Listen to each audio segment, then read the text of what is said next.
We're going to begin this morning in Washington, where the Senate is expected to hold a test vote today on a new sweeping voting rights bill. The For the People Act is the Democrats' response to restrictive voting measures being enacted by multiple Republican-led state legislatures. Now, the bill is unlikely to advance to a full vote, though, given Republicans' opposition.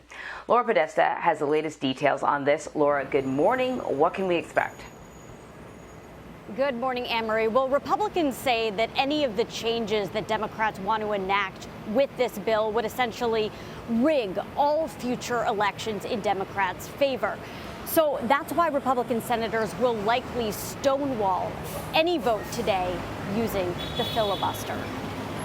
Senate Republicans are expected to block voting rights legislation today. This will be a fight of his presidency. Backed by the White House, the For the People Act automatically enrolls eligible citizens to vote, requires at least 2 weeks of early voting, and outlaws gerrymandering. These rights should be sacrosanct. West Virginia Senator Joe Manchin, a moderate Democrat, proposed a compromise that includes voter ID in hopes of finding bipartisan support. But so far, no Republicans have come on board. There's a desire to rig the rules of American elections permanently in Democrats' favor. Senate Democrats can't overcome a GOP filibuster without at least 10 Republican votes. Some hope the blockade creates momentum to abolish the procedure. We suspect it will prompt a new conversation. President Biden is also pressuring Congress to pass an infrastructure bill, but that also needs bipartisan support to overcome a likely filibuster. There's a bipartisan group of roughly 20 senators who are proposing an alternate infrastructure plan, but even that's getting some pushback from progressive Democrats who say it doesn't do enough for climate change. Anne-Marie. All right, Laura, so back to the voting rights legislation. What happens if Senate Republicans block it? Will Democrats likely reintroduce the bill with some changes? So it's unlikely that they will reintroduce any new legislation surrounding this Voting Act bill. That's because Republicans have shown zero support for the bill and really have offered no compromises of their own, despite the fact that there was the voter ID provision that Senator Manchin compromised with, and that is something that the GOP has wanted for a long time. Even with that, they just don't seem to want to budge. Anne-Marie. Yeah.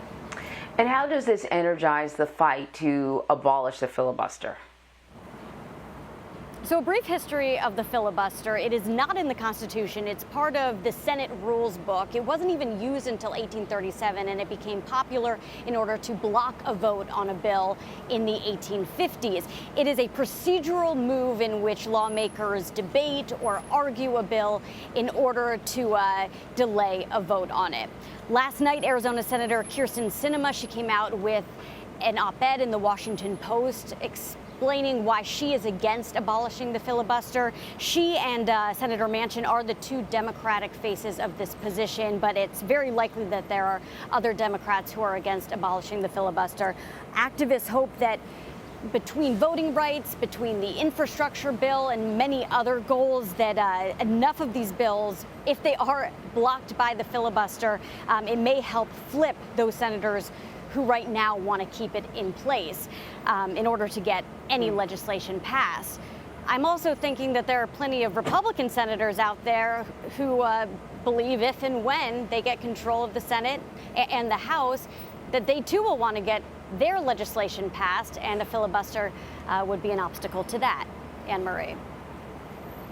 Yeah, truly. Well, you know, abolish or modify, that's also another option out there. Laura Podesta, thank you.